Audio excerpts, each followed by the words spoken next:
Isang mapagpalang araw po sa ating lahat. Ako po si Charles at welcome po sa aking daily devotion. Atin pong itutuloy ang last series na My Whole Family for Christ, Deep Wounds, Deep Love. So, atin natalakayan ng talatang 1 Peter chapter 4 to 8. Ang sabi rito,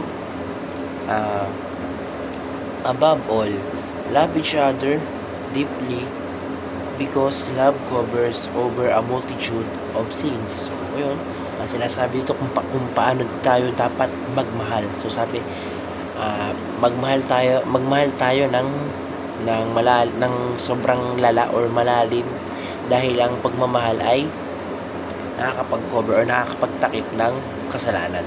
So, ayun, punta tayo sa unang teaching. Ang sabi, bitterness robs us of precious time with our family.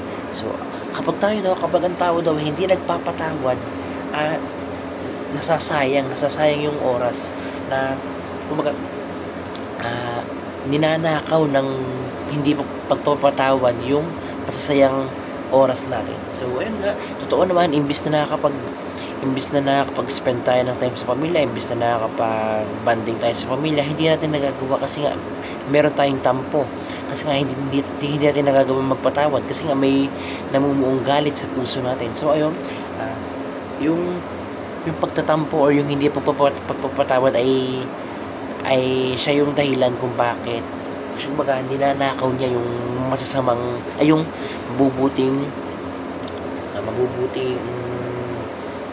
oras sa ating relasyon. So ayun, punta tayo sa ikalawang teaching. Ang sabi, Christ's love and forgiveness restore our relationship.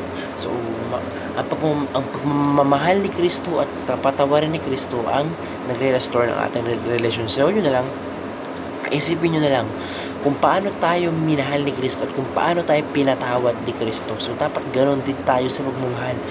I-apply natin kung paano tayo minahal at kung paano tayo pinatawad ni Kristo doon sa pagginagawa natin pagmamahal. Ayun. So, ayun, punta tayo sa ikatlong teaching. Ang sabi dito, love and open communication overcome multitude of sins.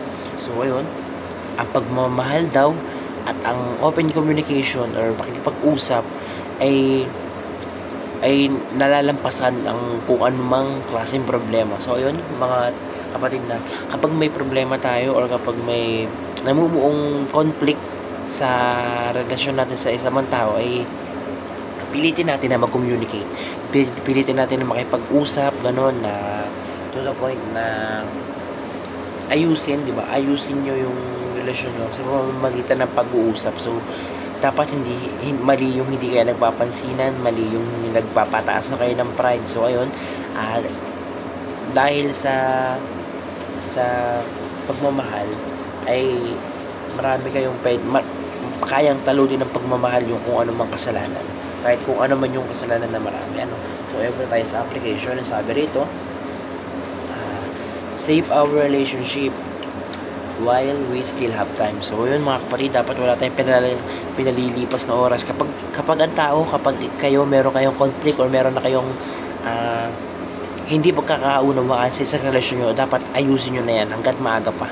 Hanggat may oras pa, ayusin nyo na. Huwag nyo nang magpatumpik-tumpik pa. Huwag na kayong ano-ano kasi hanggat kaya pa. Kasi alam natin mga kapatid na kapag nag-away or kapag nagkaroon ng problema, kapag pinatagal yan para siyang anay na to na point, kapag pinatagal ay mawawasan or masisira, parang gano'n. So ayun, hanggat may oras, hanggat may time pa, ayusin na yung relasyon. Kung ano may yung conflict na meron, ayusin na. So ayun, punta tayo sa ikalawang application. Sabi rito, forgive through Christ and for Christ. So ayun, kapag may sala sa isang relasyon, kapag nagkasala sa ating partner natin, patawarin natin sa pamamagitan ni Kristo at para kay Kristo. So ayun, magpatawad tayo through Christ and for Christ. So punta tayo sa application, sa ikatlong application na sabi, overcome deep wounds with deep love. So ayun, palitan natin ng malalim na pagmamahal yung malalim na sugat. So ayun, yun lang po. Maraming salamat po, and glory to God.